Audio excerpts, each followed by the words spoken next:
Everyone having now disinfected their microphones, we come to a debate entitled China's Policy on its Uyghur Population.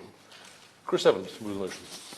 Thank you, Mr Gray. It's a pleasure to serve under your chairmanship for the first time I've spoken in Westminster Hall since the lifting of restrictions.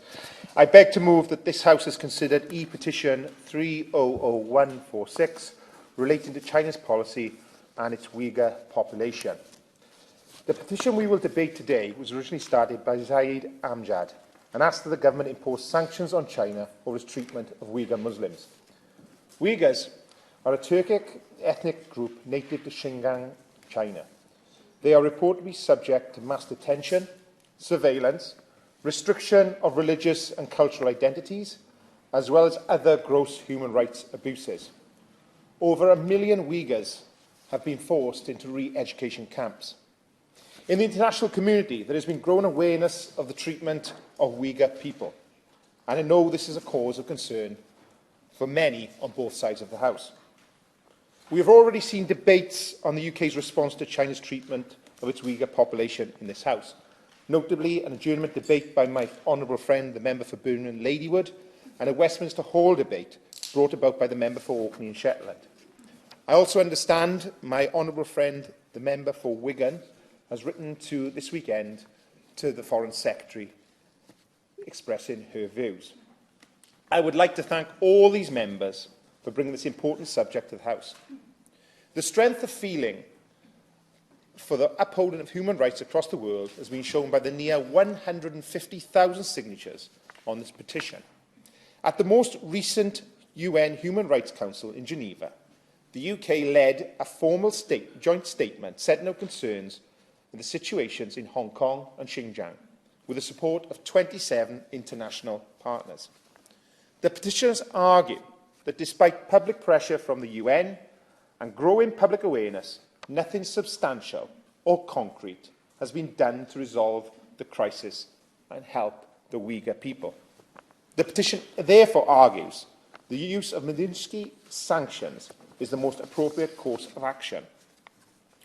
Reports suggest that the Chinese government are deliberately creating living conditions that are calculated to bring an end to the Uyghur population in Xinjiang.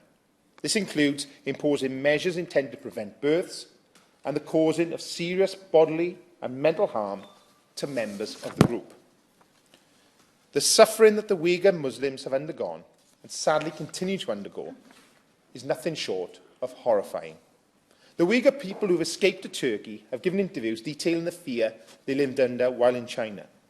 They tell of families torn apart, torture in camps, invasive surveillance, and forced and sometimes unknown sterilisation. Detainees in Xinjiang re-education camps have reported beatings, electric shocks, and sleep and food deprivation. Reports of women who have faced forced sterilisations and abortions are alarmingly widespread. The campaign, Mr Gray, against the Uyghurs is total, many being forced into factory labour, transported to factories for up to a year before being allowed to return to their families. According to a report by the Australian Strategic Policy Institute, Uyghurs are working in factories under conditions that strongly suggest forced labour. Conservative estimates suggest more than 80,000 Uyghurs have been transferred out of Xinjiang to work in factories from 2017 to 2019. One factory is given as a case study in this report, is equipped with watchtowers, barbed wire fences, and police guard boxes. The image presented is dystopian, yet all too familiar for students of modern history.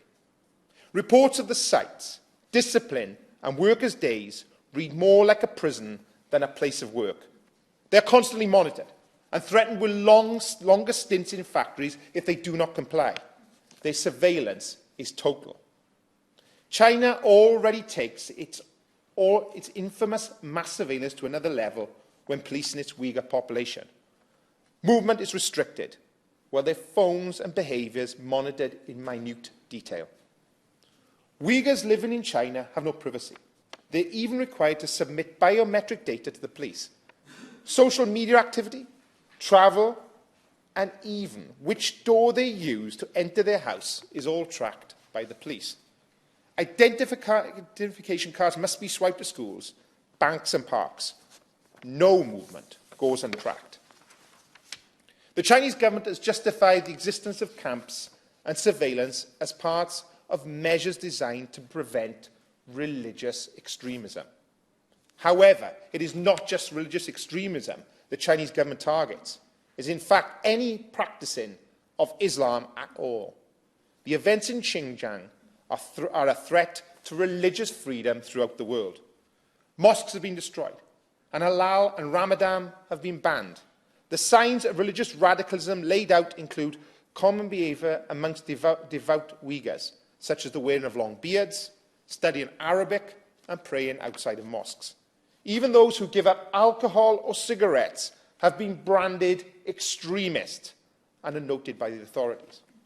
Uyghur Muslims do not have the right to their religion, to their bodies, or to the freedom of their expression. This is policed by directives given to officials in Xinjiang. These do not mention judicial procedures and call for the detention of anyone who displays so-called symptoms of radicalism or anti-government views. This is something the international community should be gravely concerned by.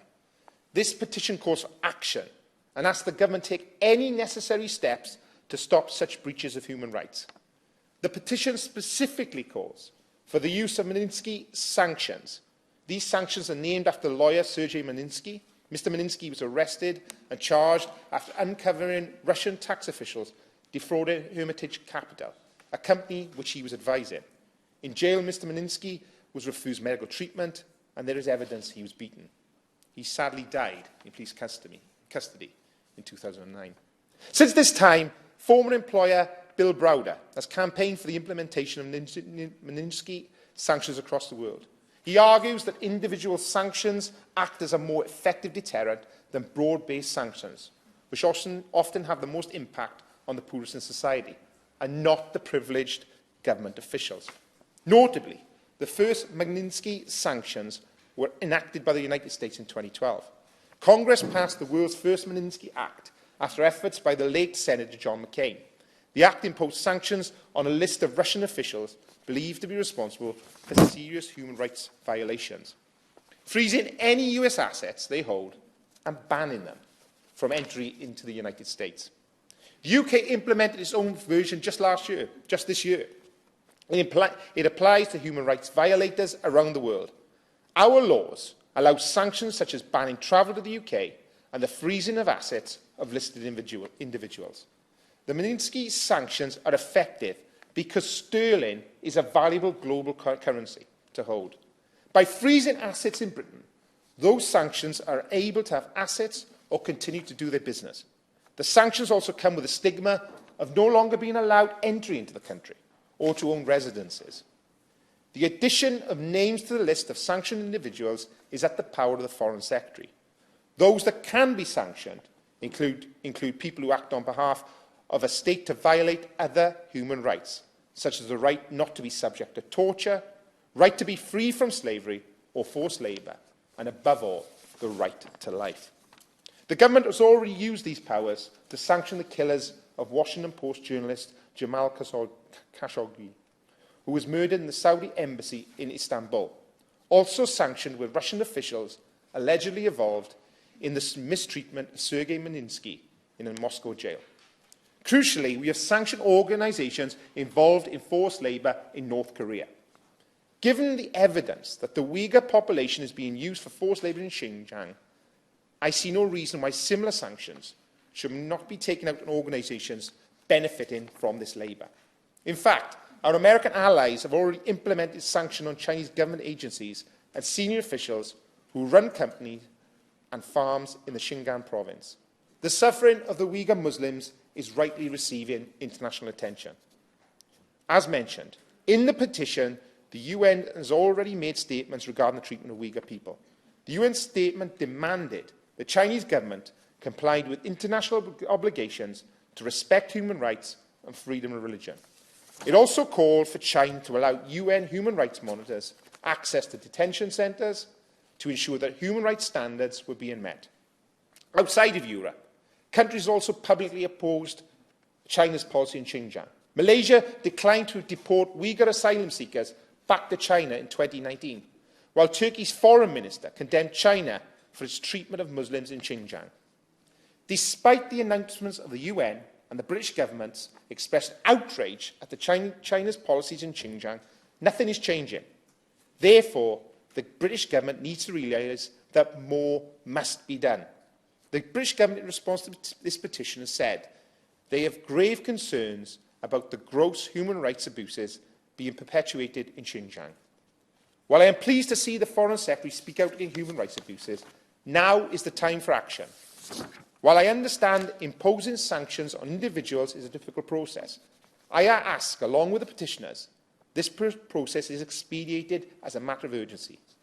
The UK, along with other countries from the UN, have condemned China's actions, yet Uyghur Muslims in China continue to face persecution. Therefore, the next steps must be taken to oppose China's treatment of Uyghurs. The government has said they will continue to urge the Chinese authorities to change their approach to Xinjiang and respect international human rights norms, but have not speculated about future sanction designations. Their argument for this is that it may reduce the impact of future designations. Concern of the treatment of Uyghur Muslims is widespread in Britain. The Muslim Council of Britain has also urged the government to take strong action. In a letter to the Foreign Secretary, they voiced their fears that without tangible actions, the abuses will not stop and more lives will be lost. Mr Gray, our country takes pride in its commitment to upholding human rights and fighting for equality. To this end, the government should be aiming not only to confront China's treatment of the Uyghurs, but should be encouraging others to do the same. To do nothing in the face of such human rights abuses is to allow continuing suffering of many.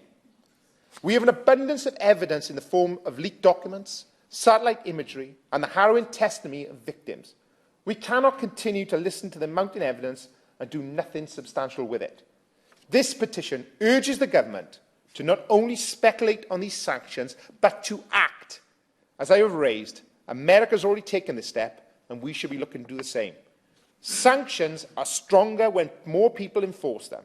It is a duty of ours to protect those whose human rights are being violated. China is undeniably an economic powerhouse, but we cannot let their strength in world economics shield them from atrocities and human rights violations. Thank you.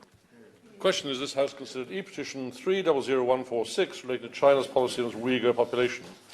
Before we call the next speaker, I perhaps just point out that one speaker, namely the member for Northampton South, has withdrawn, and as a result we've been able to insert between the member for Harborough, the member for Henley, and the Honourable Lady for Oxford West. She and also the member for the Isle of Wight should realise they may not speak from where they're sitting at the moment, but there is one gap for them around the horseshoe if either wanted to do it. Although I would say to the Honourable member for Isle of Wight, he might need to smarten up before he took his seat down. And with that, the Honourable member for Chingford and Woodford Green. So next to Great. It's a pleasure to serve under your chairmanship, and I hope I'm suitably smart enough to continue. I'm glad of that. That's very kind of you. Can I congratulate the honourable member for a very powerful speech on this brilliant debate, and I think it's really important that he's laid many of the real issues that are before us and done so with great power and honority, and I commend him for that. This is not an issue that in any way should divide us who are here today, I hope, but will unite us in the best traditions of this House. Can I say that the member for Wickham, my friend, my honourable friend, asked if he could be recommended to this debate because he was unable to enter it, so I said I would do so, if you do not mind, Mr Gray. He is now registered. But anyway, that's by the by. He won't be coming to speak. You don't need to worry about that. But the key thing about this is that the organising IPAC, the Interparliamentary Alliance with China, formed now 18 countries, right the way from east to west around the world, and left and right in it. Helped sponsor Adrian Zenz, who came to us with his first report on the Uyghurs. It is this report which, again, has reignited, not to say that people weren't aware of it, but reignited this whole issue with some of his findings. Findings actually from official Chinese documents that are actually related directly to individual officials. And I want to come back to that in response to the Honourable Member's Magnitsky point, because these are named individuals in the papers by the Chinese government because they were party to this. And he made the point very clearly that there has been at least 1 million Uyghurs, nearly up to 3 million, have been detained in Xinjiang in these re-education camps. I won't go back into the details about these camps because the Honourable Member has made it very clear. But these detainees have reported often being subject to forced labour, political indoctrination and torture, that almost 400 internment camps have now been built, with dozens more still under development to be built. We've all seen the film that was shown to the Chinese ambassador on the Andrew Marr programme. He preferred not to recognise anything that was being said to him, but the reality is these are redolent of a time we thought that had gone, of treatment of human beings that we would have ourselves looked back in history and thought we had finally banished, but it is not to be. And all of those points that the Honourable Gentleman has made about the treatment of the Uyghurs, all of the torture, the forced sterilisation of Uyghur women now, which was exposed in those documents, which is a shocking tale, and the preferment of non-ethnically Uyghur in the Uyghur territories. This is a terrible indictment. But I want to raise something else, because the long hand of those involved in this suppression reaches out way beyond China now.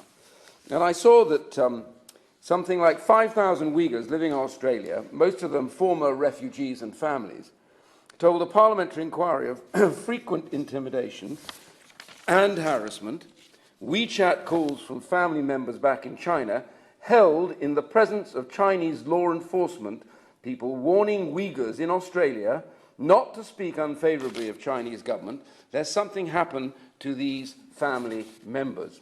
And one Uyghur received a message from a Chinese Ministry of Public Security after attending a Tiananmen Square memorial, warning that his actions would have an impact on his family. And the wife of the president of the Uyghur Association of Victoria, and I want to quote her here, says, "I have left my homeland, but I continue to live in fear. If I speak out for my people inside my homeland, I'm afraid of retaliation on my family left behind. If I don't speak out, I feel guilty of keeping the freedom and democracy all just for myself in this free country." Mr. Gray, this is shocking.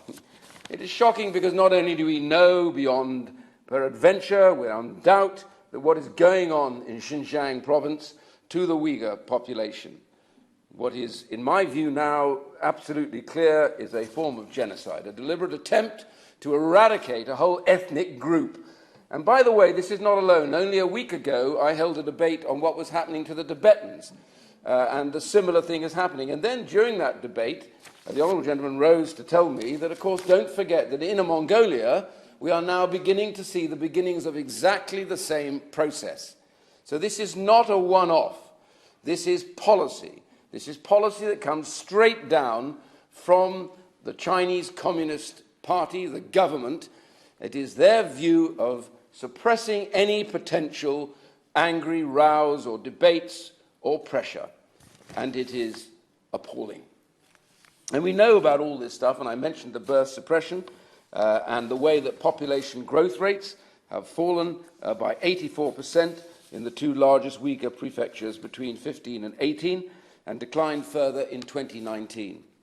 Such activities could meet that term genocide, but I believe that they do.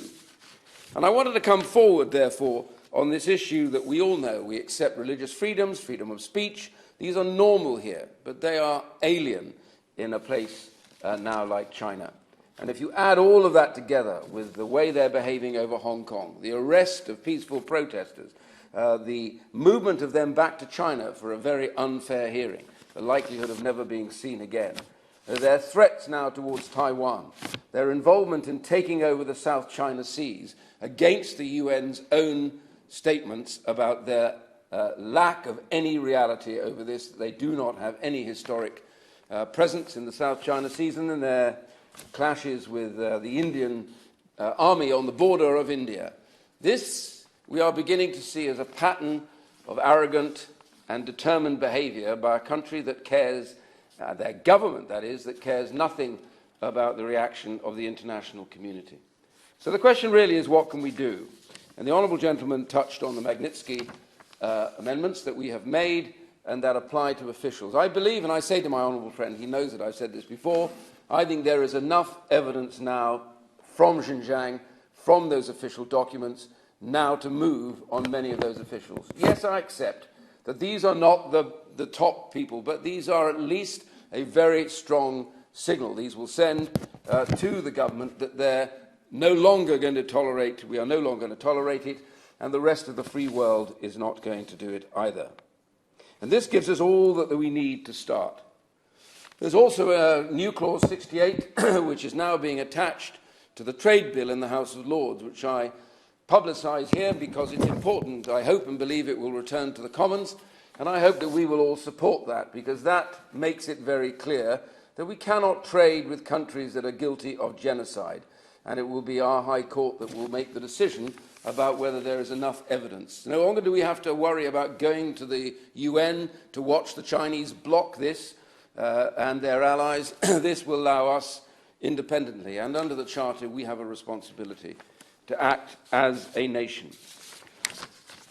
Mr. Gray, I'm going to stop now, really, because I know others want to speak, but I simply say that there are a huge amount of areas that we can act, not just on Magnitsky. We can implement sanctions, we can mount evidence suggesting violations specified by the global human rights sanctions regulations that have taken place. We can also ensure that we implement sanctions against those officials responsible also in other areas like Tibet and even, as I say, growingly in Hong Kong itself. But we now need, Mr. Gray, to act in line with this petition. It has given us the very clear evidence that the British public have already formed their own opinion, and if we're not careful, we will be running behind them rather than leading them. Our purpose, I think and believe, is now to call this out and no longer to accept it. And as the honourable gentleman said, I have to say that no matter how much trade is worth to us, it is not worth that for the loss of those lives. We have 45 minutes until I call the two front benches, and therefore, without applying a formal time limit, honourable members will look around and recognise the 13 speakers. That's about 4 or 5 minutes apiece, if that's at all possible, as a courtesy to one another. Shabana Mahmood. Thank you very much, Mr. Gray. It's a pleasure to serve under your chairmanship, and I'm grateful to be able to contribute to the debate this evening.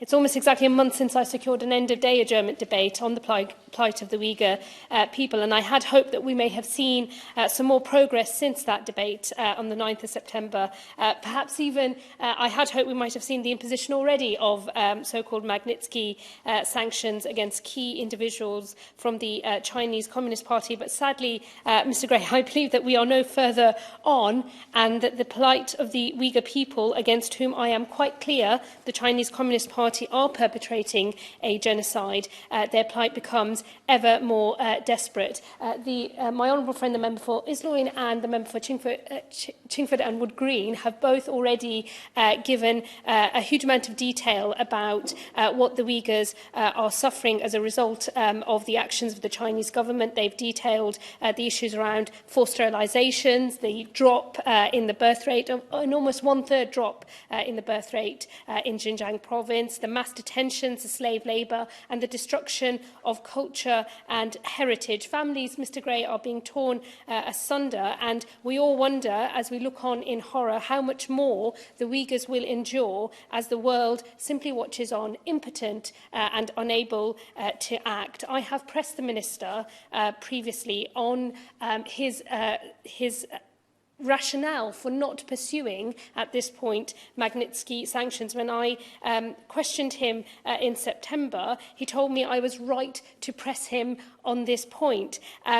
I do believe I'm right to press him on this point. All the members that today will make the similar arguments to myself about Magnitsky sanctions will be right to press him on this point. And it seems completely unclear as to why the government is still dragging their feet on this. It seems to me that the case for the imposition of sanctions against individuals about whom we have some very clear evidence already, that case has been made. What then is the roadblock? And I would like the Minister to actually answer when he stands before us today as to what that roadblock is, because I think we deserve to know. Too many members across this House have been pressing him on this point and getting very little out of the government. And since that adjournment debate in September, we've seen the government move with lightning speed in relation to the imposition of Magnitsky-style sanctions against individuals connected to the regime in Belarus. This is in relation to the rigged re-election of President Alexander Lukashenko. We had the announcement that the sanctions were being drawn up on the 24th of September, and the sanctions were then imposed on the 29th of September. Mere days it took, and I then contrast that with what's happening to the Uyghur people and the actions that the government is still considering against key regime individuals from the Chinese government. We have many years' worth of evidence and months and months and months of review from our government, and yet still no action. We've heard already today that the Americans have taken action and imposed sanctions against key regime individuals. What then is the reason for the UK not following suit? It seems to me that the legal tests have been met. Perhaps there are political tests and ever-shifting political tests that have not yet been met. And if that is the case, that is a real low moment for our government, because as the member for Chingford and Wood Green has said, no amount of trade can wipe out the actions of a regime that is committed, in the case of the Uyghur population, to genocide.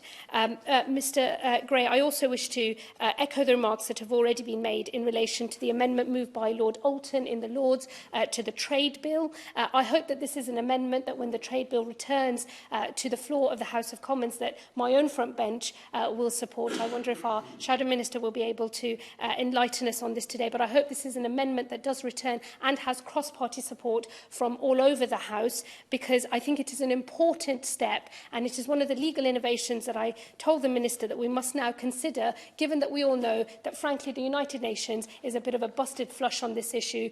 The Chinese, with their veto in the Security Council and the buying up of influence that we've seen over the last few years, will be able to ensure that any UN process is frustrated and prevented even from getting off the ground. So we have to have more innovative legal approaches, and empowering our own High Court to nullify trade agreements against regimes where the trade partner is with good evidence believed to have perpetrated a genocide, I think is an important step forward. It will be an important way that we, in our country, with our long commitment to the rule of law and our long commitment to calling out egregious human rights abuses wherever they occur in the world, I think we'll be able to make a real contribution. So I hope that that is an approach that has support across this House. It's certainly something that I will be seeking to support, and I hope that the government is able to bring forward measures itself. And if there are concerns that such mechanisms before our own High Court may be used in vexatious ways, may I say to the Minister that we can come up with thresholds and tests that have to be met before the High Court could make such a declaration. But it is an important thing for us to consider. It's an important step for us to take, and I hope it's something that will happen. And just finally, Mr Gray, I'd just like to make a quick couple of remarks about the issue in relation to UK supply chains and what we've seen in terms of Chinese production of personal protective equipment and also ventilators, in particular ventilators that have been procured by our government for use during this pandemic. It is clear to me that there is a real risk that personal protective equipment and ventilators that have ended up in use in our own health system over the last few months, procured at great cost in the middle of an international emergency, may well have come about as a result of forced labour of the Uyghur people. And if that is the case, it will be an unconscionable breach. And I believe that we have to do much more as a country to ensure that forced labour, slave labour, and the labour of the Uyghur people is not finding its way into not simply the clothes we may wear or the technology that we may use, but also the kit that our National Health Service is using. I think there are many more questions for the government to answer about the checks that it took place, allowing for the international emergency, but the checks that were taking place to make sure Uyghur labour was not being used for the procurement of things that have now ended up in our own health service. And I hope the Minister is able to enlighten us today. All legal tests, in my view, Mr Gray, have been met for our government to act. It is time that the Minister stands and stops repeating the words he's given to all of us before and actually lays out some practical action, because the time has long passed for us to act against the Chinese government. Thank you. 7 minutes, 4 or 5 at all possible. Mr. Tom Tugendhat. Thank you. Thank you, Mr Gray. It's a pleasure to serve here today and to follow such eminent speakers. One of the points that has not yet been made, because I agree with so many of the points that already have, I'll skip on to others that haven't, is that we are not seeking here to hold China to a standard that we would not hold either ourselves to, or indeed that China hasn't already agreed to. China has already agreed and signed the International Convention on the Elimination of All Forms of Racial Discrimination, the Convention on the Prevention of Punishment of the Crime of Genocide, the UN Convention Against Torture and Other Cruel, Inhumane or Degrading Treatment, the Convention on the Elimination of All Forms of Discrimination Against Women, the UN Convention on the Rights of the Child, the Slavery Convention 1926, the International Covenant on Civil and Political Rights, and perhaps most importantly, it was China, or rather a Chinese diplomat, who drafted the individual rights into the UN Declaration. P.C. Chang, then a representative of the Chinese government, actually held the pen and wrote into law, into international law, the principles of individual rights that we value so highly today. These are not Western values. These are universal values that China has agreed, that the Chinese state has accepted and pledged to obey, and that now it is violating amongst one of the ethnic minority populations within its borders. This is not something that we can look idly by and pretend isn't happening. Because this isn't just about the torture and murder and forced sterilisation of Uyghur Muslims, although it is, of course, about that. It's not just about the violation of freedom of faith and the repression of the Islamic community in Western China, and the repression, by the way, as well, of the Christian community all across China. It's not just about that. It's also, and I think fundamentally for this House, about the liberty of the British people who we are here to represent. Because our ability to represent people, our ability to defend the rights and interests of the people of these islands is contingent on the rights and liberties of other people being respected. We cannot trade and travel freely and fairly if the people of those countries are not free to enjoy the liberties that we think matter. And if you don't think that's true, just ask the family of Michael Kovrig. Michael Kovrig was a Canadian diplomat who then worked for the International Crisis Group and has been arrested and detained for 2 years by the Chinese government. Now, this Chinese state, this communist state, is not just violating the rights of Chinese citizens, but of all citizens. And that is why it is right that this House speaks out. Thank you, Mr. Gray. It's a pleasure to follow the chair of the Select Committee, and can I also thank all those who have signed the petition to bring this matter to the Chamber this evening. I don't know if it's a formally declarable interest or not, but I am co-chair of the APPG on Uyghurs. My co-chair, the Honourable Lady from Bolton South East, would be here, but she is shielding, and it's worth reflecting that this is another instance why perhaps the current procedures that we have for participation in House business do require another visit. The same would be true also, in fact, of the Honourable Lady, the member for the Wealden, who takes a close personal interest in these matters. As the Honourable Gentleman introducing the debate observed, I first held a debate in this chamber on the 29th of January of last year on the subject of the treatment of the Uyghur Muslim population in Xinjiang province. And it is gratifying to see the number of people who attend the debate today, an indication of the way in which attention has come to this issue and interest has grown in it. I was particularly struck earlier this year in June when the Jewish News ran a front-page story with the headline "Chilling Echoes," and just on the 1st of October they ran an editorial revisiting the issue. And they said, and I think it's worth quoting, when Jewish News ran a front page earlier this year with the headline, quote, "Chilling Echoes," end quote, in reference to the abuse of the Uyghurs and the parallels with the Shoah, we didn't do so lightly. Any hint of a parallel with the darkest chapter in human history is something we'd always caution against. But the discovery of tons of hair taken from members of the minority community in China invoked emotions we as Jews simply could not ignore. I quote that, Mr. Gray, because I think that the question of genocide and the evidence required to establish genocide is now perhaps at the centre of this issue and our examination of it.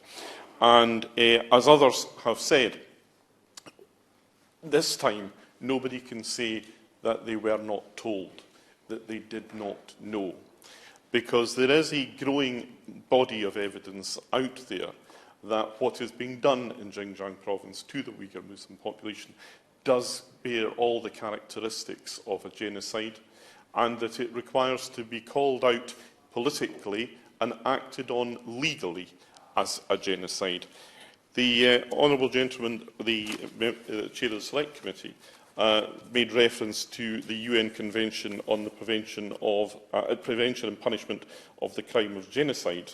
Article 2 outlines the basis on which genocide is to be established legally, and it requires the establishment of any of the following methods, although this should not be treated as an exhaustive list, and I quote, "committed with intent to destroy, in whole or in part, a national, ethnical, racial or religious group." So that is to say, to meet the legal definition of genocide, the atrocities committed against the Uyghurs need to be committed with the intent to destroy, in whole or in part, a national, ethnical, racial or religious group. Now, just consider what has come into the public domain in recent months in this regard. We have the Australian Strategic Policy Institute publishing reports in the Uyghurs for Sale, Re-education, Forced Labour and Surveillance Beyond Xinjiang. We have the report prepared for IPAC by Adrian Zenz, Forced Sterilisation, IUDs and Mandatory Birth Control. We have further ASPI reports, Cultural Erasure, Tackling the Destruction of Uyghur and Islamic Spaces in Xinjiang, and Exploring Xinjiang's Detention System. It is surely now on the basis of that evidence gathered by campaign groups around the world that there now needs to be a formal mission to China, headed up by the United Nations, to gather the evidence in a formal and systematic manner in order to move forward with this in a legal and not just a political way. That is the opportunity that we have as a member of the United Nations Security Council, and I would urge the Minister today to make every progress in that regard. No, sure. Thank you, Mr. Gray. In debates like this, it's an honour to follow the honourable member for opening Shetland, because he rightfully quotes from the newspaper about what the Jewish community have said. And that's what my speech is really going to be about, is the issue of genocide and why our government isn't calling it what it is. You know, we often stand here, whether it's in this chamber or the other chamber, and we say never again, and we repeat it never again. But the truth is, we continue to say never again. I know we've seen many of the other genocides, which I'll come on to, but more specifically what's happening with the Uyghurs. You know, the mounting evidence has shifted. The international attention has shifted on Xinjiang, and the Chinese government admits to the existence of the camps only when that happened. And they've sought to justify it behind a pretext of national security, vocational training and re-education. The reality of these so-called vocational training and education centres is far more sinister. The Interparliamentary Alliance on China has stated that mounting evidence exists alleged mass incarceration, indoctrination, extrajudicial detention, invasive surveillance and forced labour. The testimony of witnesses and survivors is even more disturbing. We have learnt that Uyghur women have been subjected to forced contraception, abortion, sterilisation, including forced removals of their wombs. Also, further reports detailing horrific abuses such as Muslims forced to drink alcohol, eat pork and forcibly convert from a religion of their choice have been uncovered. Yet, despite the intelligence, the testimonies and the fact that China are hiding their actions in plain sight, our government falls short in acknowledging that acts of genocide are taking place. Recent reports and analysis of satellite images reveal that the Chinese government continue to construct new internment camps, thereby displaying an unwavering desire to continue their campaign of genocide against the Uyghur people. And it's clear that what the government stance is not working. The co-founder of the Coalition for Genocide Response points out, if the state doesn't make a formal determination of genocide, the state will be less likely to fill its duty to prevent or stop the genocide. The government must, in the interim, be able to make the determination to respond accordingly to atrocities. So much has been said about the Magnitsky amendments, and I will further push the Minister to respond and say what is it that's stopping us from applying these, and they should be imposed on those involved in human rights abuses in Xinjiang. Alarmingly, as China asserts its dominance amongst global economies, it's been accused of benefiting from the fruits of forced labour of the Uyghur people. A coalition of up to 180 human rights organisations have said virtually the entire apparel industry is tainted by first Uyghur labour. Alongside imposing sanctions, the government must go further and must seek out brands based here in the UK, in addition to what my honourable friend from Ladywood has pointed out in terms of the medical equipment. Those that are profiteering from the exploitation of the Uyghur people by reminding brands of their ethical responsibility and imposing corporate accountability on brands and their supply chains who are propping up China's genocide against the Uyghur. Unless China is forced with unflinching political, commercial and legal action from the government, nothing will change. Indeed, China is a signatory to the 1948 Universal Declaration of Human Rights, and it must be reminded of its obligations. We have witnessed time and time again the direction that this road of religious and ethnic hatred takes us. Our inaction also means that we all know how this ends, with the death of countless innocent men, women and children. How many more times, Mr Gray, are we going to have these debates where honourable and right honourable members stand up and pledge never again? In my lifetime, we have witnessed genocide in Rwanda, and we have said never again. We left the UN peacekeepers unsupported despite their immediate concerns of war crimes in Srebrenica, and after that, we again said never again. We saw acts of genocide against the Yazidis in Syria, and we debated in the aftermath, and we said never again. And in Myanmar, we have seen acts of genocide against the Rohingya population, leaving survivors stateless, and once more, we said never again. At some point, we need to stop saying never again. We need to learn from history, identify when we see it happening, and crucially, we must act. Thank you. Thank you, Mr Gray. Now, as a British Muslim, I know that Islam is based on ideals of peace, equality, loyalty, justice, and most importantly, submission to the will of Allah. This is also true for Uyghur Muslims. They are no exception. Yet, despite their peaceful characteristics, hundreds of thousands of Uyghurs find themselves facing cultural and religious annihilation at the hands of the Chinese Communist Party. Amongst their numbers are also included Kazakhs, Kyrgyz, Christians, and adherents of Falun Gong. There sadly exists a growing mountain of evidence to support claims that the Chinese Communist Party are in serious violations of the human rights of these people. And it's our moral duty as the United Kingdom to continue to verify and document these human rights violations. Up to 1 million people, as we've heard, Uyghur Muslims and other Turkic Muslims have been rounded up and placed into re-education camps, where they're subject to political indoctrination, forced sterilisation, and torture. The extermination goes well beyond the Uyghur people. The CCP are intent on destroying non-Han Chinese cultural identity and history. Revered religious sites and mosques have been demolished under mosque rectification campaigns, whilst others with distinctive architectural features, such as minarets and domes, have been removed as part of a campaign to sinicize Islam. Now, since 2018, over 100 Uyghur cemeteries were destroyed and relocated, according to CNN, including one that was transformed into a car park.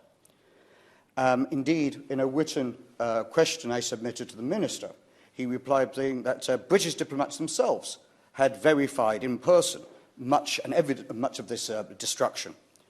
The Uyghur language, we know, is being banned in Xinjiang schools, and the practicing of Islam is discouraged, shall we say, as a sign of extremism. UNESCO has called it strategic cultural cleansing. The cultural genocide is nothing other than an attempt to remove the Uyghurs and further cement Han Chinese supremacy. A Xinjiang official in 2018 stated on state media that the aim of these policies was to, and I quote, break their lineage, break their roots, break their connections, and break their origins. Now, if this is not bad enough, there's a further point that I believe it's our duty to bring the public's attention to, and it's nothing other than the evil of slavery. Now, these re-education camps conceal slavery, and that has in itself seeped into almost every part of the Chinese economy.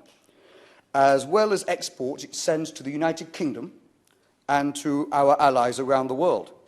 In July, as we heard, the United States seized a shipment of 13 tons of human hair products from China, allegedly from Xinjiang camps.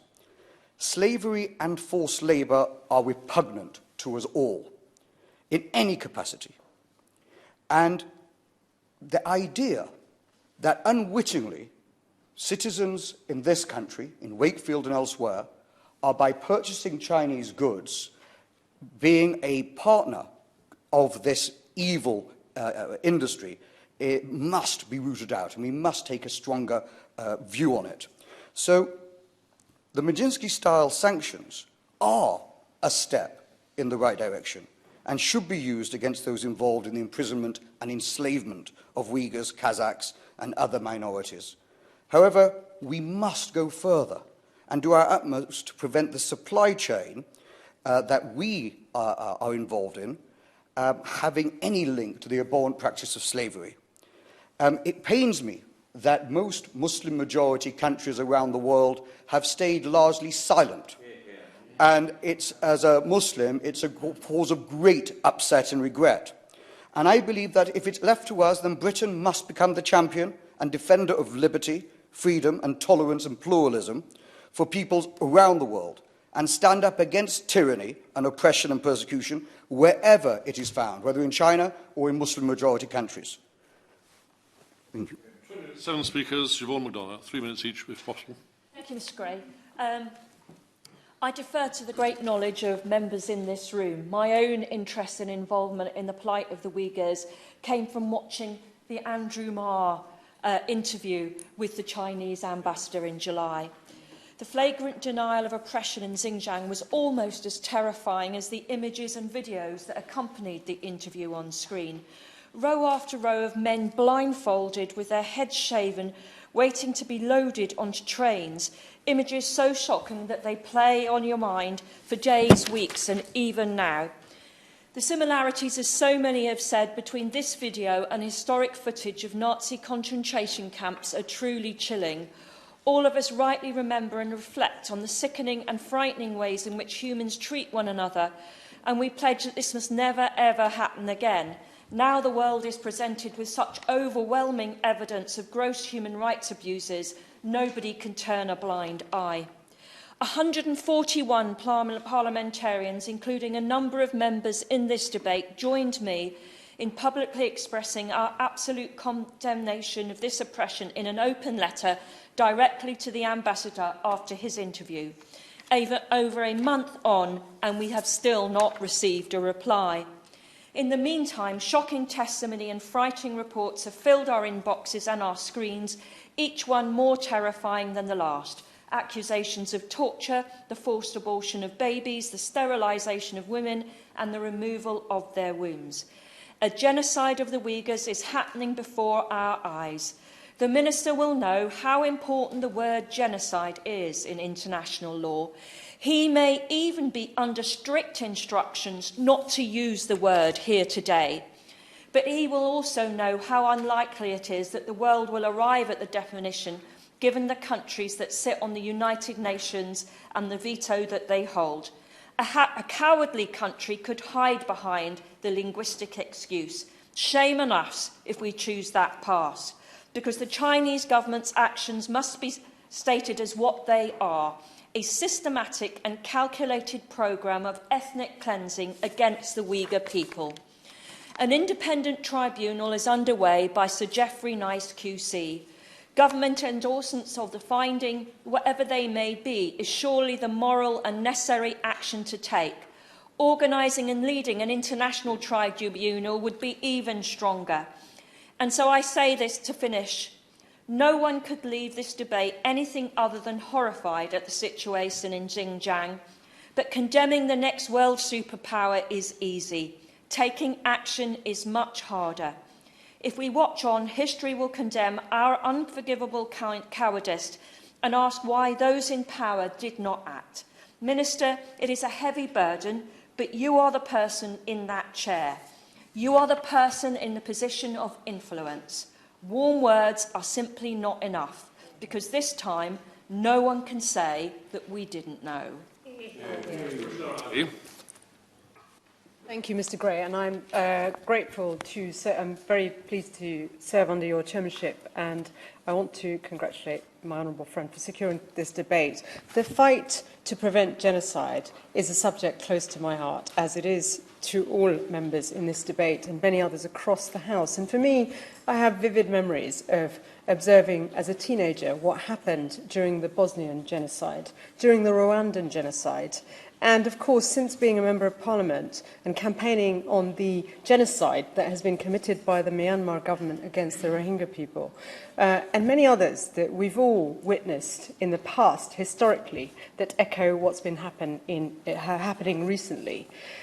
And what we have seen in recent years is that despite our proud record as a country in standing up against human rights violations, against systematic discrimination, against ethnic cleansing, against genocide, our government, sadly, has been found wanting. And we've seen that in relation to the failure of the British government with the international community to act in relation to what was happening with the Rohingya Muslims. And I draw that parallel because it's vital we learn the lessons of our recent history. Many of us warned our government to act, to not remove sanctions against the Myanmar government prematurely as they made the transition towards democracy, even when the US wasn't doing it. This time, we see the US taking a leadership role and our government dithering once again. And I hope that the Minister will step up, and if he is being prevented from speaking out against what looks like another genocide, that he will talk to his boss and ask him to take genocide much more seriously, because there's no more serious issue than what is happening in Myanmar as well as in China with the Uyghur population. So I'm incredibly grateful to honourable members across the House for debating this issue, because, Mr. Gray, despite all our efforts, we failed to get accountability and action to prevent the exodus, the punishment and the persecution of hundreds of thousands of Rohingya Muslims. And we saw, ultimately, 1 million forced out of their country in 2017, and the plight of that group. And yet, even today, and again there is a parallel, even today our government fails to support the actions of the government of Gambia that's leading an International Court of Justice case on that case, And so I hope that as we move forward, we will learn those lessons and ensure that in relation to China, our government shows the courage of its convictions and takes action to prevent another genocide. Thank you. It's a pleasure to serve under your chairmanship, and we've got 3 minutes to cover a huge amount. So I will just say I agree with literally everything that I have heard so far, and I think it's wonderful how this place does come together and represent what I think is an enormous, heartfelt, emotional view of our constituents and the country as a whole from what we're seeing. And what I want to focus on today, in addition to continuing to make the case for, yes, we have to call this a genocide, and we must, yes, we must get on with Magnitsky sanctions, but we also, all of us, have power, because we are all consumers.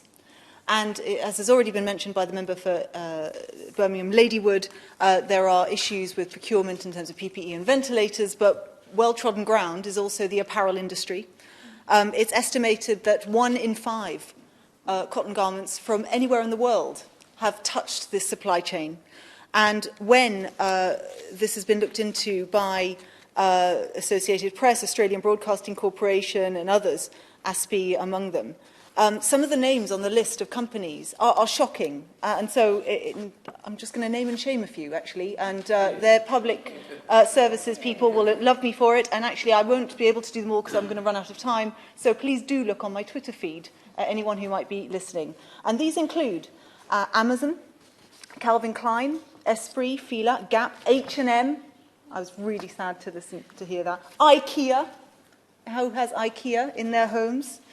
Nike, Polo Ralph Lauren, Puma, Skechers, Tommy Hilfiger, Uniqlo, Victoria's Secret, Zara, and that is not the full list. And in addition to the apparel industry, we also know that what is happening is there is movement of workers from these internment camps to factories across China that in turn touch the supply chains from other types of companies, which include Amazon, Apple, BMW, Dell, Gap, Jaguar Land Rover, Mercedes-Benz, Microsoft, Nintendo, Nokia, and the list goes on, Mr. Gray. And I do want these companies to take up and take issue with what I'm saying. And actually, Adidas and Lacoste, to their credit, when this was raised, have now agreed to cut ties with the implicated suppliers and contractors as a result of that public pressure. I hope that today I've added to some of that public pressure on those other companies. The full list, as I say, people need to look up. They have power as consumers. We have power in this place as well. And the government has power because I believe the government really should now be looking at those international supply chains. We're doing it with forests. We can do it with human rights. And I would ask the Minister, would he agree to meet with me so that we could discuss this at some other further time? Because I do think that this might be one of the ways that every single person can act quickly. Thank you, Mr. Gray. Thank you, Mr. Gray. I would like to say how much I welcome on the part of the British government the refocusing that there has been on human rights. And I hope that the Minister will take back to the Secretary of State my congratulations to him for the work that he has been doing at the United Nations on this issue. I'm also a trustee of the Holocaust Memorial Day Trust. Now, that may sound not particularly relevant to this debate, but it concentrates very much on genocides and other similar activities that have occurred since the Second World War and that are continuing today. So it is the organisation that goes out of its way to make sure that the never again message is heard and heard very, very loudly. A number of people have asked for Magnitsky's sanctions to be imposed on this. And I know a bit about Magnitsky sanctions because I spoke about this in January 2019 at the Council of Europe on a motion raised by Lord Donald Anderson, so a socialist motion that was put forward on which we could all agree. There was nothing that separated us on this. And the thing about these Magnitsky sanctions is that they need to identify people to have them focused on. You can't just use them for attacking a country. You have to use them for attacking an individual group of people. So I would like to ask the Minister how close we are to having identified people in China on whom we can impose the Magnitsky sanctions so that we can get this thing moving. But I think, as somebody else has already said, it is not just a case of doing the Magnitsky sanctions and then forgetting about it. We need also to do as much as we can in other areas to do that. And that is where it is difficult for us to do that as a UK country. We need to have the cooperation of other countries. Clearly, the opponents to our actions against China have also got their acts together. We saw Belarus, Iran, and Zimbabwe amongst a group of others that are leading on this. But I do think that the action that we take with other countries can be far more powerful than if we try to do it alone. Thank you, Mr. Gray. As has been described by many of the speakers, what's happening to the Uyghur people in Xinjiang is absolutely abhorrent, and what is happening cannot be ignored. The Global Human Rights Sanctions Regulations 2020 give us a means to deter and provide accountability for the kinds of activities China is carrying out. In the regulations, it says that people have the right not to be subject to torture or cruel, inhumane or degrading treatment or punishment, and it says that they have the right to be free from slavery, not to be held in servitude or required to perform forced or compulsory labour. Given the clear abuses described by others today being carried out by China against the Uyghurs, I would urge ministers to consider how the regulations can be used to help bring an end to this. The Magnitsky-style sanctions would honour the request of this petition and show the UK's commitment to protecting global human rights. All of us as MPs and this government are of course facing an enormous challenge right now as a nation, and many of our constituents expect us to be focused on that challenge. But I wanted to attend today and speak briefly because actually I think history is watching us. What's happening in Xinjiang is of historical significance. We've seen before the power of the modern state wielded against its own people, with the result being millions killed in factories of death. Those who hesitate to make that comparison should remember that that stain on human history began with the erosion of rights, mass detention and forced labour. We're now seeing the power of the modern state supercharged in the digital age and with the age of surveillance. We must be honest with ourselves. There are no simple solutions to what we're discussing today, and we are not in a position to rescue the situation alone, just as we were not able to in World War II. We will need to work with others, and even then the task is incredibly daunting. But I, for one, want China to know that we're watching, this House is watching, the world is watching. History has shown that simply disapproving from afar is not enough to stop regimes of this nature. We must find further ways to act. We must stand up and we must be counted. Thank you. Thank you very much indeed, Mr. Gray. I'm just going to mention three things very briefly, slightly echoing other people. Firstly, on consistency. Secondly, on forced labour. And thirdly, on China's surveillance state. But before I begin, I congratulate my honourable friend Chingford and Woodford Green for the work that IPAC has been doing, bringing all these things to light, but also the honourable member for Wealden for her work on this as well. And I know the chairman of the Foreign Affairs Committee is going to be also leading an inquiry into the Uyghurs, and I look forward to participating in that. Consistency, Mr. Gray, is very important because we lack the capacity to change China's policy, but recognition of what is happening is important in its own right, because not to recognise it and to avoid it and to avoid discussing it, I think, puts us in moral jeopardy, but also by recognising that something is happening, maybe a very obvious statement, but is the first step to actually being able to do something.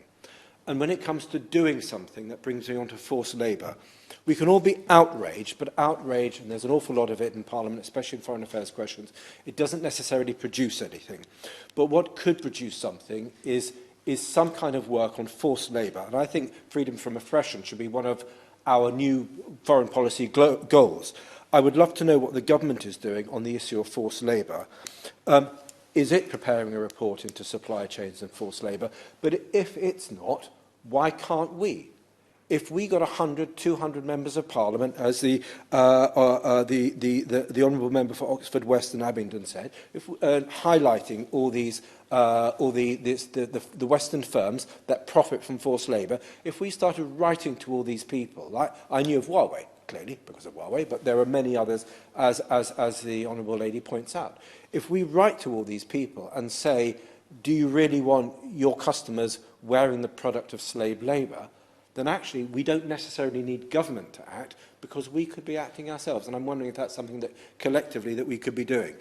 Brings me finally, Mr. Graham, to the third point of the China surveillance state. There are two models for the 21st century for humanity.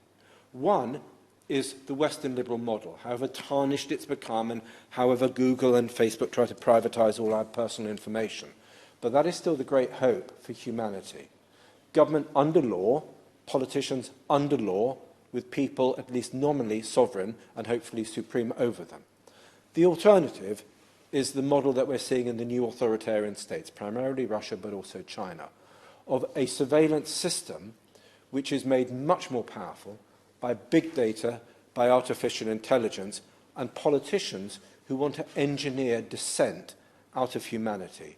And I think that is what we're seeing in China, and we're seeing the sharp edge of that, if you like, not only in Tibet, but also in Xinjiang province. So there is much to play for in the 21st century. Thank you. Well, thank you very much indeed, Mr. Gray. It's a pleasure to serve under your chairmanship, and I'd like to thank the Petitions Committee for securing this vitally important debate today.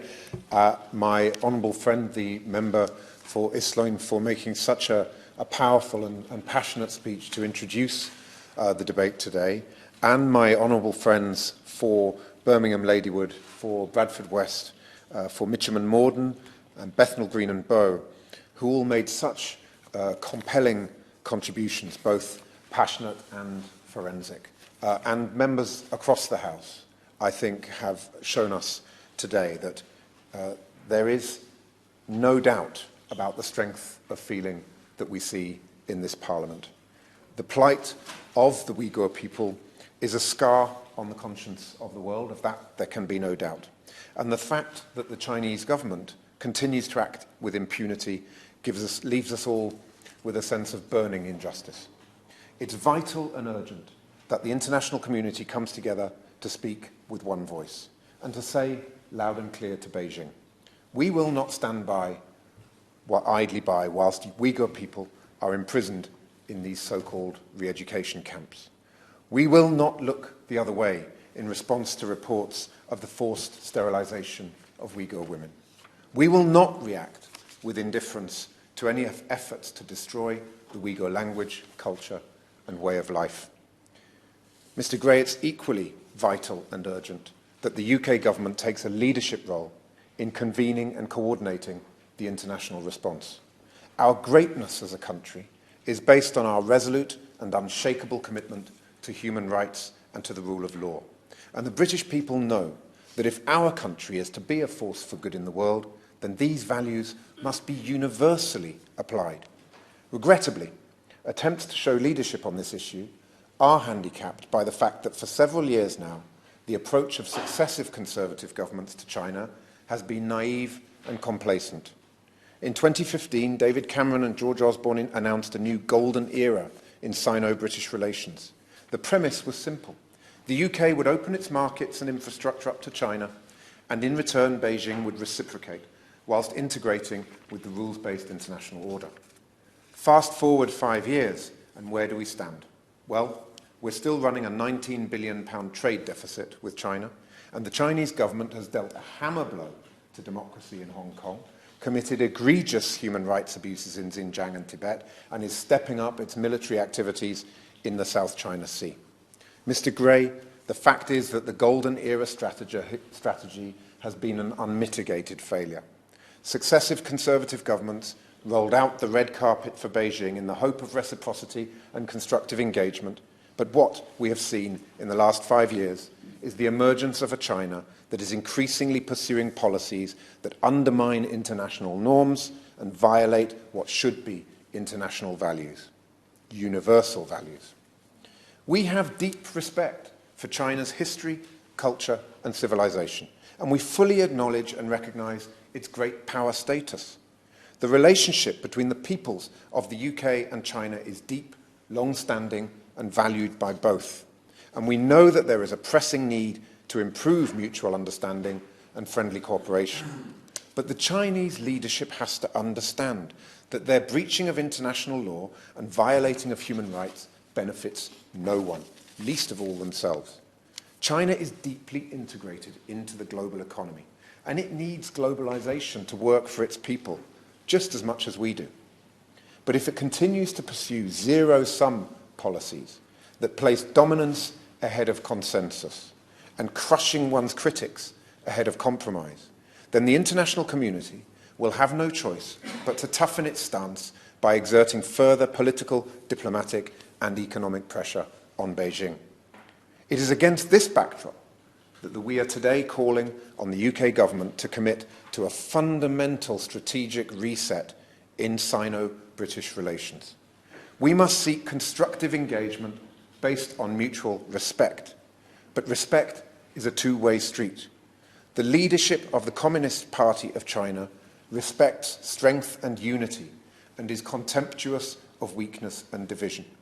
We must find ways to cooperate with the Chinese government on crucial global issues like climate change and pandemics, whilst also challenging them when they undermine international law. To achieve this, we think the following needs to happen. First, we must rebuild our strategic independence.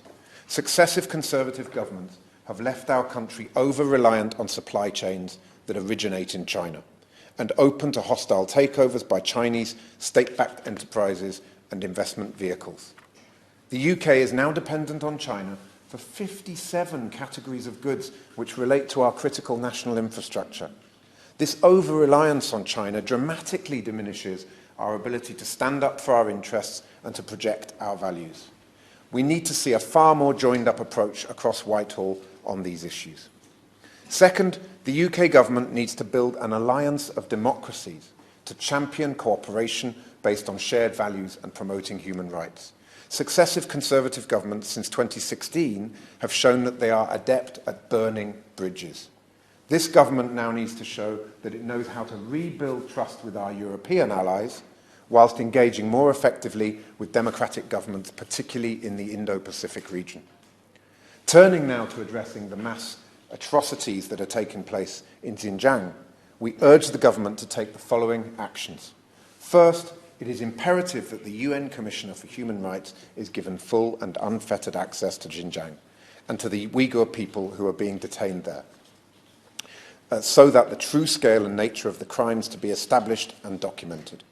For this to be possible, far more intense and coordinated pressure must be applied, and we therefore urge the UK government to publicly oppose China's election to the UN Human Rights Council in the forthcoming elections, and to hold firm to this position until such time as Beijing provides the Commissioner with access to Xinjiang. Second, the government must deploy Magnitsky sanctions against senior CCP officials that are responsible for human rights abuses in Xinjiang. Now, I know that the Minister will say that this is currently under review and should not be rushed. But frankly, Mr. Gray, this is not good enough. MPs have been raising concerns about the plight of the Uyghur since 2017, and the Magnitsky legislation was passed in 2018. Could I therefore encourage the Minister to provide some clarity on this today? What is the real cause of this mysterious delay? And can the opposition be of any assistance in removing the roadblock, whatever it is, so that the government can get on with taking this long overdue action? Third, the government should explore additional legal avenues for challenging what is happening in Xinjiang, including undertaking an assessment of whether China's actions constitute a violation of the 1984 Convention Against Torture and Other Cruel, Inhuman or Degrading Treatment or Punishment, to which China is a state party, and they must consider infringement procedures if such a determination is made. Fourth, the government must publicly support the UN International Law Commission's draft convention on the prevention and punishment of crimes against humanity, which would close an important gap in international law. And fifth, as many honourable members have raised today, the government must mobilise action across Whitehall to ensure that British businesses conduct thorough due diligence on supply chains, such that British companies withdraw without delay from any and all supply chains that could potentially involve forced labour or other human rights abuses. I trust that the Minister will give careful consideration to these recommendations, both in terms of the fundamental reset that's required, but also in terms of the specific issues with Xinjiang province. Thank you. Thank you. Adams. Thank you very much, Mr. Gray, and I'm very grateful to the Petitions Committee and the Honourable Member for Islwyn for securing this debate and bringing this forward today, and from contributions from all colleagues.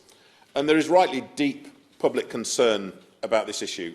I'm also grateful to the 146,000 members of the public, Mr. Gray, who signed this petition and enabled this debate to take place. I know, and we've heard today, how strong the feeling around Xinjiang in the House is, and I'll try to respond to as many of the points raised as possible.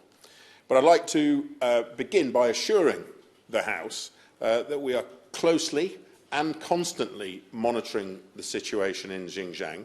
There have been, as we've heard and as we have read, and we acknowledge, harrowing reports on and evidence of gross human rights violations. Analysis of satellite images suggests that the Chinese authorities continue to construct internment camps and the demolishing of mosques and other religious sites. These are systematic restrictions on Uyghur culture and religion. And as we've also heard from the Honourable Member for the Isle of Wight, there's an extensive and invasive surveillance operation targeting minorities. We've also seen credible evidence of forced labour. This is something that's been raised by most members here this afternoon, and the Chinese government's own figures show that there has been a dramatic decrease in population growth in Xinjiang over the past 3 years. I'd now, if I may, Mr. Gray, just set out the government's position on global human rights sanctions. On the 6th of July, Honourable and Right Honourable Members will be aware we established the global human rights sanction regime. And in a statement to Parliament, my Right Honourable friend, the Foreign Secretary, set out the full scope of the UK's new global human rights sanctions regime.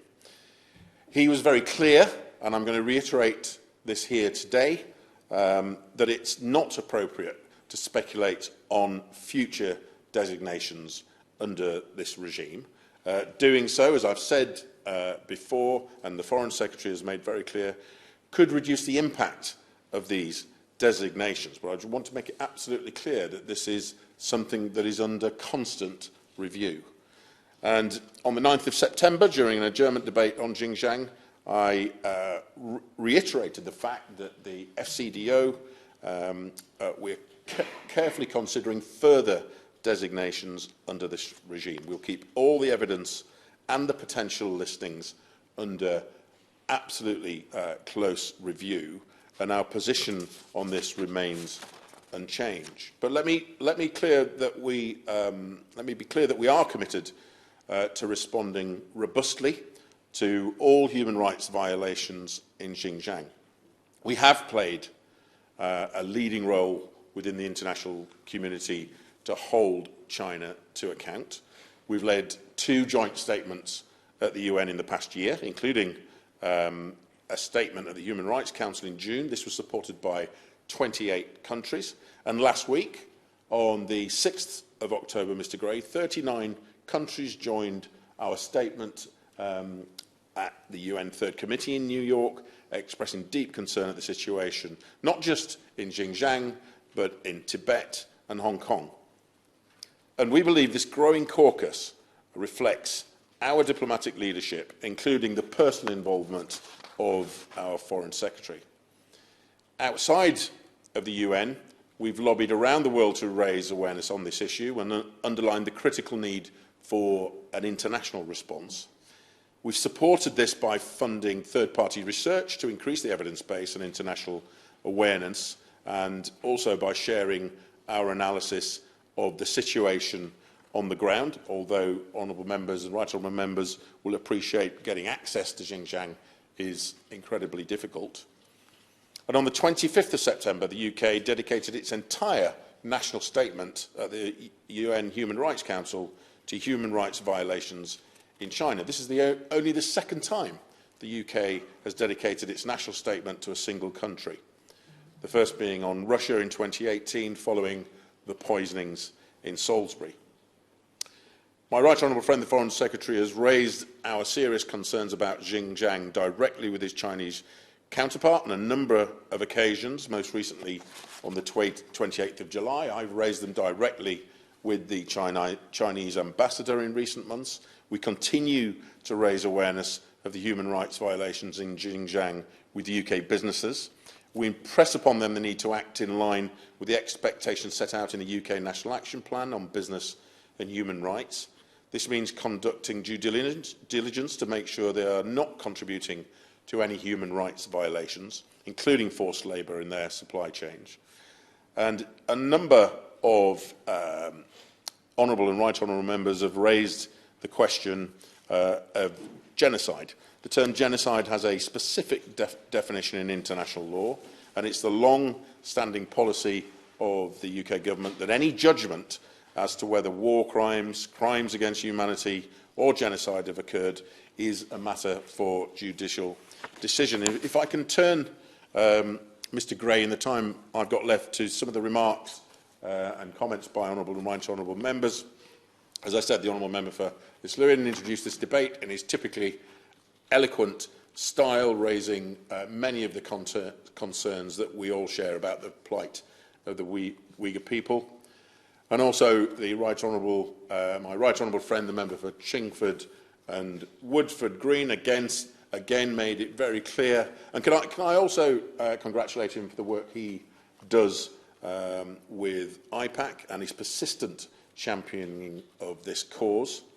The honourable member for Birmingham Ladywood was absolutely right to raise the points that she did. But I would politely suggest it's not correct that we are no further on. I think our actions at the UN last week, not least alongside 38 other countries, is one example. She raised as did most members, the issue of forced labour. These reports are credible. The ASPI reports, which the FCO part-funded, estimated 80,000 Uyghurs were transferred out of Xinjiang to work. And we're absolutely committed to eradicating modern slavery and forced labour. The Modern Slavery Act 2015 means that the UK is the first country to require business to report how they identify and address modern slavery risks in their operations and supply chain. This has been raised by other honourable members. Businesses with an annual turnover of more than 36 million are required to publish an annual modern slavery statement. We're developing a registry of modern slavery statements. I will take this one point on the, but there is a slight risk I don't get to cover everybody's contributions. The Minister of Giving Way, a very quick question. Are companies actually abiding by the law? Because we've got this great law, and yet a lot of forced labour seems to be happening. Well, it's absolutely the case that companies need to abide by the law. There is, what I can tell the honourable gentleman and other members here today, is that there is more that can be done in this area. And we are developing further measures. The Home Office announced on the 22nd of September a series of new measures to strengthen the Modern Slavery Act. Now, these measures require legislative change, and this will be brought forward as soon as parliamentary time allows. There were some excellent contributions from my honourable friend, the member for Tonbridge and Malling, the chairman of the Foreign Affairs Committee, the honourable members for Mitcham and Morden, Bethnal Green and Bow, Henley, Crewe and Nantwich, and, of course, the member for Isle of Wight. The honourable member for Bradford West, again, referred to genocide very eloquently in her speech, and again, any judgment as to whether war crimes, crimes against humanity or genocide has occurred has to be a matter for judicial decision. My honourable friend, the member for Wakefield, referred to the strategic cultural cleansing. Now, the freedom to practice, change or share one's faith or beliefs without discrimination or violent opposition is a human right that all people should be able to enjoy.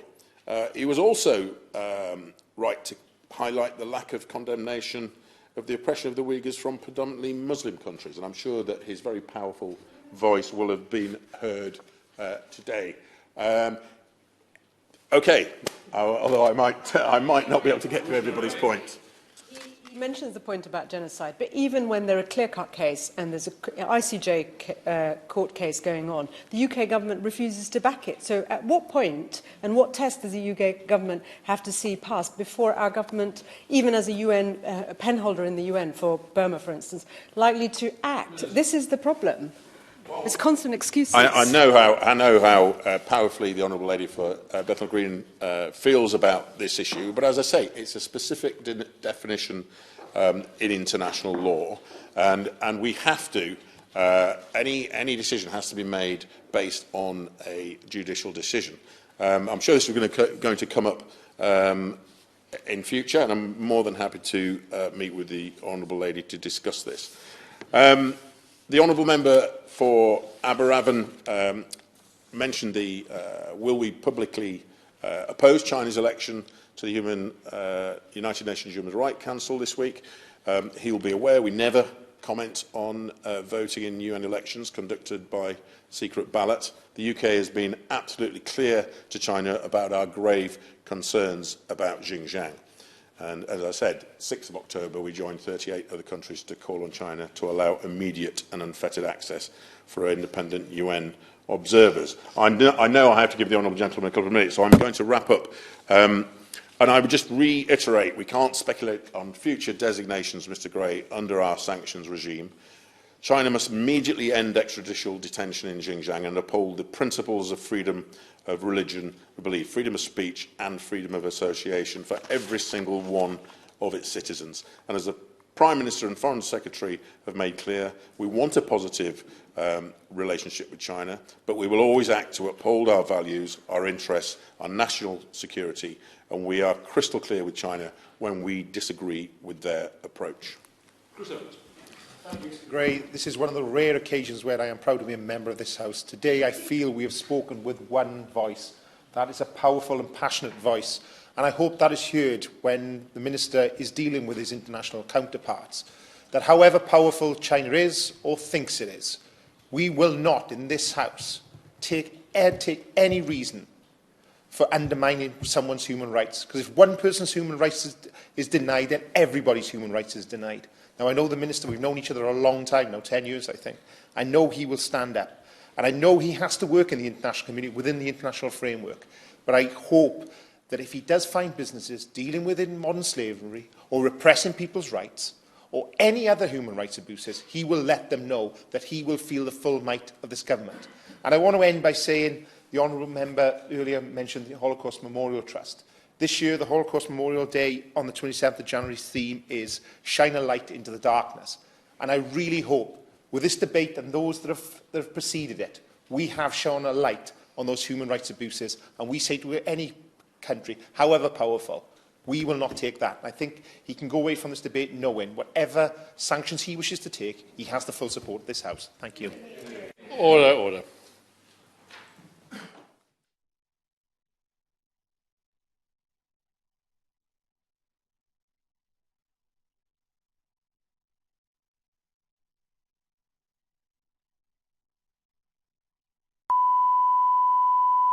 Has ended.